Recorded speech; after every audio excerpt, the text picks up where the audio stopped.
Ngayon, kasi ang nangyayari pag naka-octave siya na ganyan, parang dalawa kayong gitarista. Imaginin mo may isa kang gitarista na nakakapo dito sa number 12, tapos may isang normal na sabay kayong nagigitara. Ganun yung tunog niya. Kaya ang resulta ng tunog niya, maririnig mo, parang may kasama kang piano. Pero totoo mag-isa ka nagigitara kasi may isa ka pang tunog na naka-octave. Ayan o.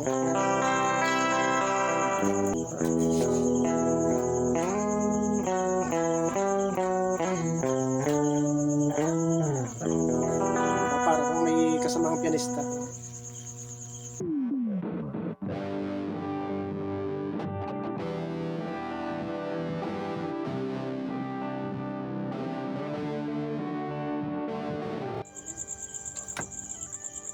Magandang araw po muli sa lahat ng nag-aabang ng aking mga pinablog na mga idea. Parang siguro may 6 na buwan ako hindi nakapag-video ulit. Ngayon lang ulit. Kaya medyo nagkunting effort ng konti. Tsaka tumaling ako na wala yung masyadong tunog ng mga paligid. Ang ideyang i-reveal ko ngayon ay itong mini pedal na sa experience ko ay parang ako pa lang ang nakabili dito sa area namin. Dahil ito, ni-research ko siya kung may pedal na ganun. Kwento lang ako ng konting history. Hindi ko talaga alam kung ano yung tawag sa kanya. Naisip ko lang na baka may mga pedal ng gitara na pwedeng magpalit-palit ng pitch, ng tono. Ang sinearch ko pa noon, pedal transpo.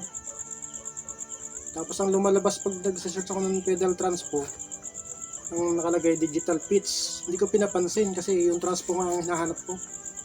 Hindi ko pa alam yung pitch dati. Nagpinuksa ko na. Ito siya.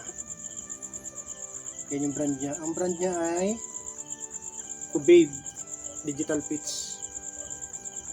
Napakaliit niya pero napakalaki ng tulong niya sa mga gitarista.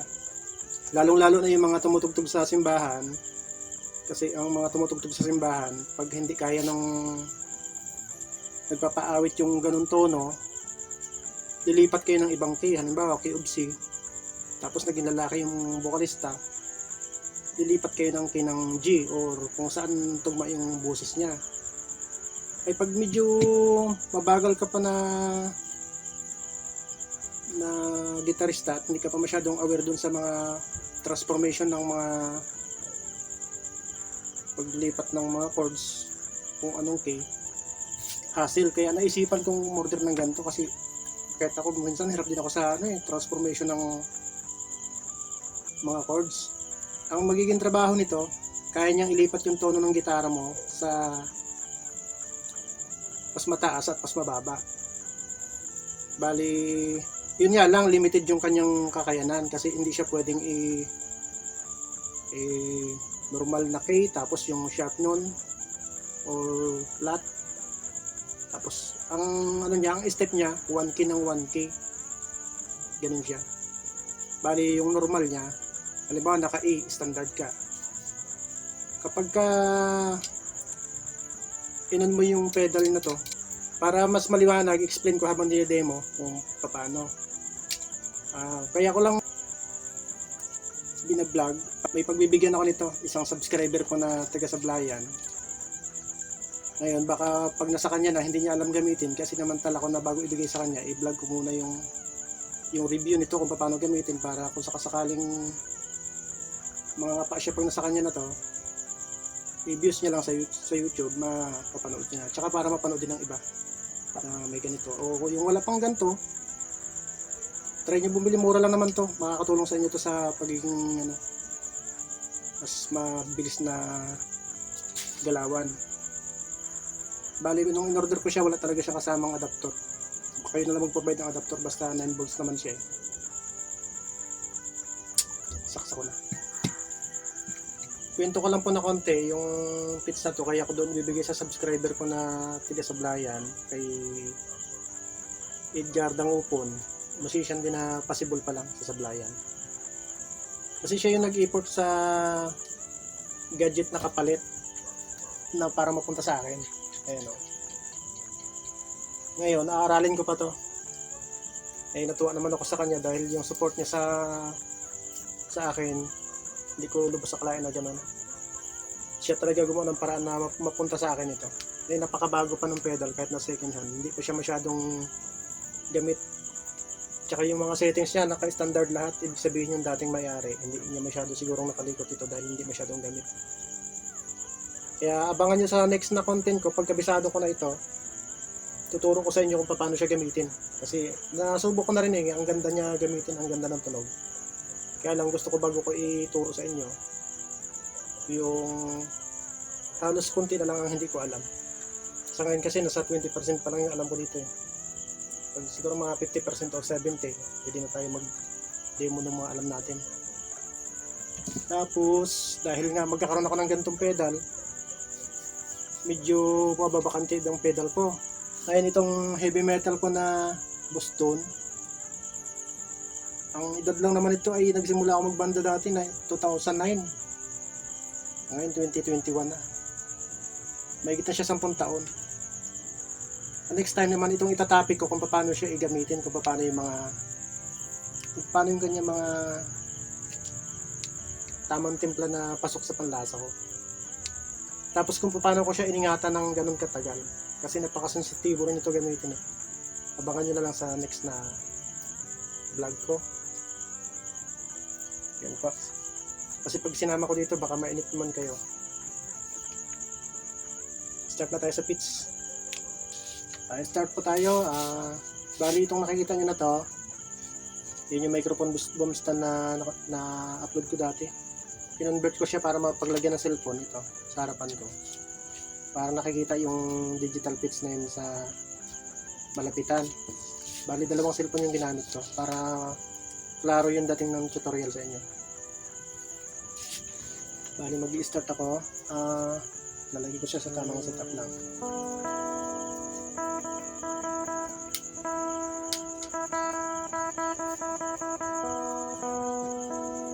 Bali yan po yung standard niya. Yan yung standard na timpla niya. Itong nakikita yung dry na ito. Yan yung clean niya. Volume ng clean. Pero sa ngayon wala pang ano yan. Wala pang effect yan. Gagana lang yan kapag nakauna itong switch yan. Pindutin natin. Yan. Ayan, narinig nyo, walang tunog kahit kalabitin ko. Kasi nakapatay parehas yung volume. Ayan, ang purpose ng volume na ito, itong sa kaliwa, yung wet, yan yung volume ng effects niya. Tapos itong kagandahan niya, itong sa kabila, yan yung volume ng ordinaryong tunog niya, yung hindi nawawala. Yun ang kagandahan dito sa pitch na to, hindi nawawala yung kanyang normal na tunog. Ito siya, kapag binulum ko. Yan, yung standard na timpla mo, hindi nawawala yun. Yan.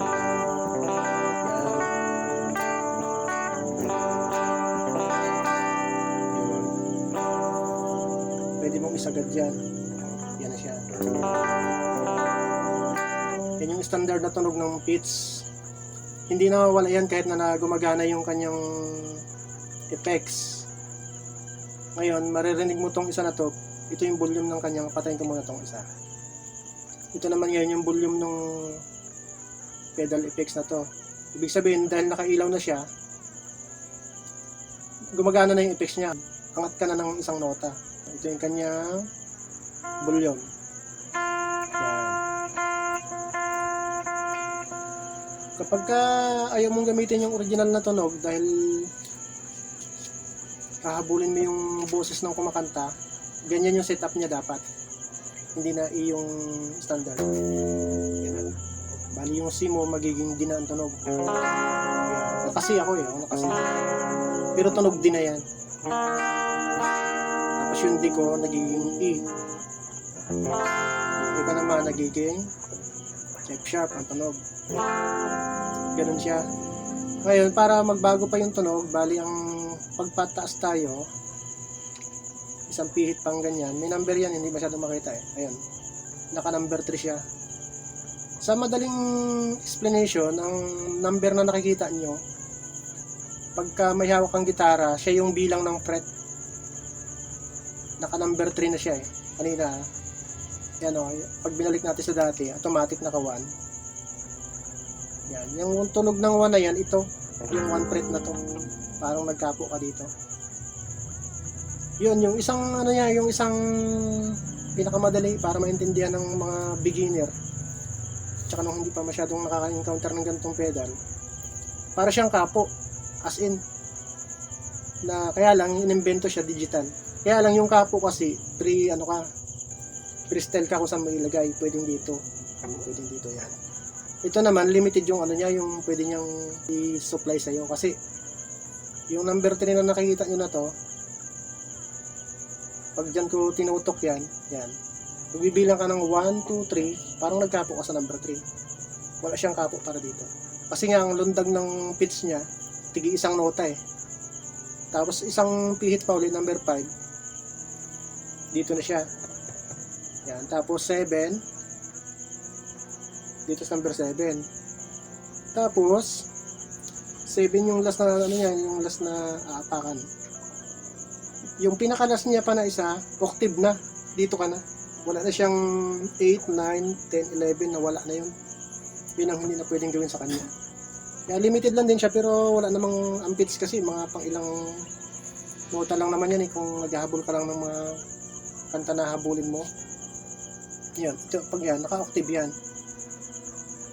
Kumbaga pag nasa number 12 siya, para ka nagkapo dito sa number 12 na fret. Kaya kahit hindi ko siya tipahan, pag kinalabit ko para siya number 12. Ayan siya. Sana malinaw ko na na-explain. Ipaparinig ko sa inyo ng isa-isa. Yan. Bali yan yung standard na tunog. E. Kapag pinindot ko na to, hindi na siya standard. Parang nagkapo ko na dito. Pangalawa, pangatlo, yan. Bali pangatlong number yung nakalagay kasi number 3.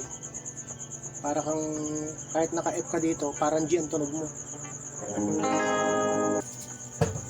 Okay, bali yung ano naman po, yung i-demo naman natin yung pababa na tunog. Bali kanina na ituro ko na yung pagpataas yung pitch niya. Ito naman. Kung mapapansin nyo, yan o, parehong number 1. Kaya lang minus na yung isa. Yan. Ang ibig sabihin nun, kapag nilagay natin sa number 1, automatic nandito siya. Itong isang kagandahan nito, yung magiging timpla ng gitara mo, pag nandyan siya nakalagay, magiging flat yung tunog, hindi na standard. Eh, alam naman natin na maraming artist din ang nag-record ng hindi naka-standard, lalo yung mga 80s. Hindi naman daya yung naka-flat kasi may ganun talagang timpla eh. Gaya nung Guns N' Roses, Firehouse, Orient Pearl dito sa Pilipinas. Hindi ko na maalala yung ibang banda eh. Pero tumutugtog sila ng naka-flat ang gitara. Kaya pag may ganito ka, malaking bagay kasi hindi mo na kailangan magtimpla. Naka-flat ka na kapag ganyan ang setup mo. Yan, nakaganyan. Yung halimbawa, naka-D ka. C-sharp na yan. Yun yung ginamit ng sweet child na tono. Kaya lang, yung sa kanila, mano-mano talaga yun na tinono ng flat. E pag may ganito ka, hindi mo kailangan magtono, yun, automatic naka-flat ka. Yan, dito ka sa number 12, flat na yung tunog niya. Tapos, pag binabaan pa natin, yan. Ang baba na. Yung D, magiging C. Basta bumababa yung tunog niya ng pababa na pababa. Ito yung trabaho ng pitch na to. Tapos number 12 din yung pinakalas niya. Yun, yung tunog naman number 12 na yan, parang kang naka-octave ng isang 12 ulit, isang buong nota ulit. Para kang nakadagdag ng ganun kahaba. Ngayon, ang katunog nun, yung bass guitar. E din siya, kaya lang, mas mababa siya na A. O, yan o. Tunog ng bass. Kahit yung maliliit na string, nagiging bass. Yan.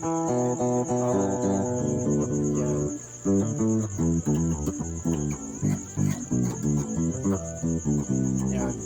Bass na ang tunog niya.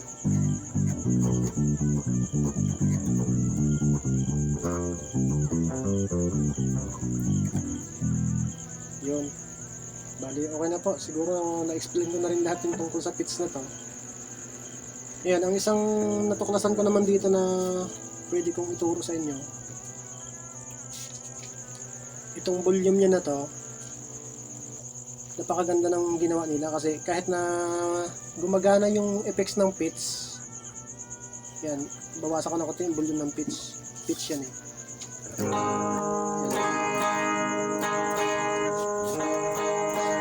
Pwede mong sintonado na siya pagka isinabay mo itong isa. Itong isa kasi yung tunog na standard. Yan, volume to ng standard eh. Standard na tunog. Bali may tunog na, may maririnig kang tunog ng standard bago tunog ng pitch pag sasabayin niya ngayon yan. Depende sa volume na ilalagay mo. Ayan o, may marinig kang sintonado. Kasi dalawang gitara yung naririnig mo. Ganun yung nangyari. Kaya pagka ganyang setup, bali, ano ko siya dati, ginawa ko siyang pang Clinton dahil wala akong chorus eh. Matagal kong ginamit ito sa mga tugtugan na yun ang ginawa kong pang Clinton. Kahit na ang trabaho niya talaga, transformation na ng mga tono, ginawa ko siyang pang Clinton kasi natuwa ako dun sa, yan, pag naka number 12 siya, ibig sabihin, yung tunog niya dito para kami isang gitarista na kasama na nakakapo dito.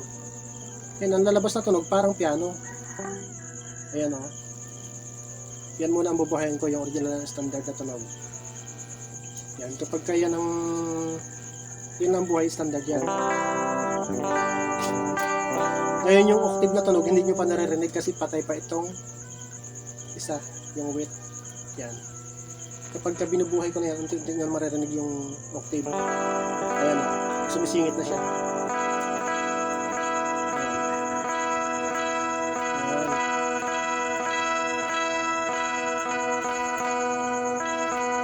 Ito yung effects niya na pinaka nagustuhan ko sa kanya.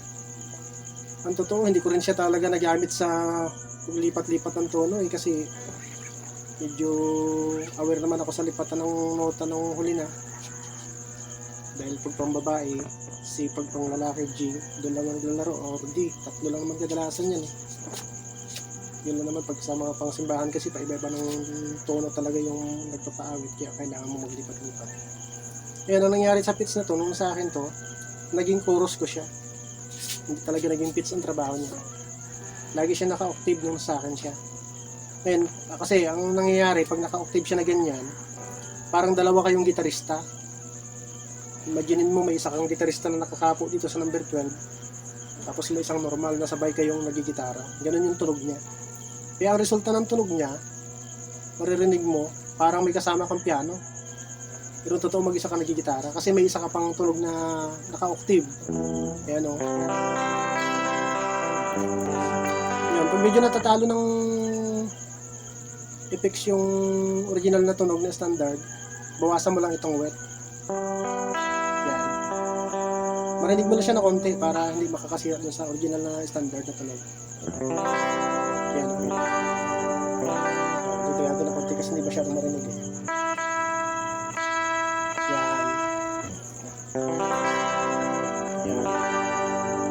Para kami kasamang nagpa-piano, magre-rhythm ka man o magpa-plucking ka.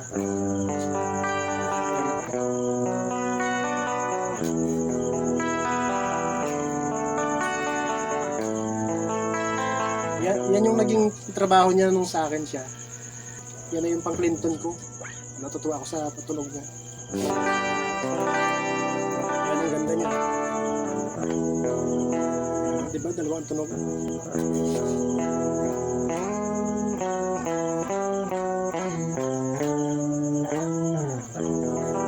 Para kung may kasamang pianista. Kaya, sana nakatulong yung video na to para sa mga musician na hindi pa na-encounter tong pitch na to, digital pitch. Ayun na po, maraming salamat sa lahat ng nagsusubaybay palagi sa aking content. Shout out ulit sa mga musikero ng Sablayan, kay lalo na sa mapupuntahan nito, kay Edgar Daupon. Ingatan mo itong pedal na to. remembrance mo yun sa akin. Dahil sa effort mo naman, sulit din. Tapos kay Marber na Pakaol, ay yung kanyang channel po ngayon ay Kaduboy Vlogs. Tsaka yung drummer nila na si Noel Valera. Yun, shoutout sa iyo. Salamat ulit. Sana nakatulong yung aking panibagong idea sa inyo, sa mga nagsusubaybay sa aking channel. Maraming salamat ulit. Sa lahat ng musician ng mga, lalo yung mga tumutugtog sa simbahan, sana na-get ito. Abang-abang lang kayo. Next time naman yung topic naman ng mga chords na wala sa YouTube. Yun talaga yung pangarap ko na i-vlog sa sunod. Timing lang tayo ng tamang panahon kasi hindi naman pwedeng yun ang lagi kong naasikaso. Pasingit-singit lang to. Sige, salamat.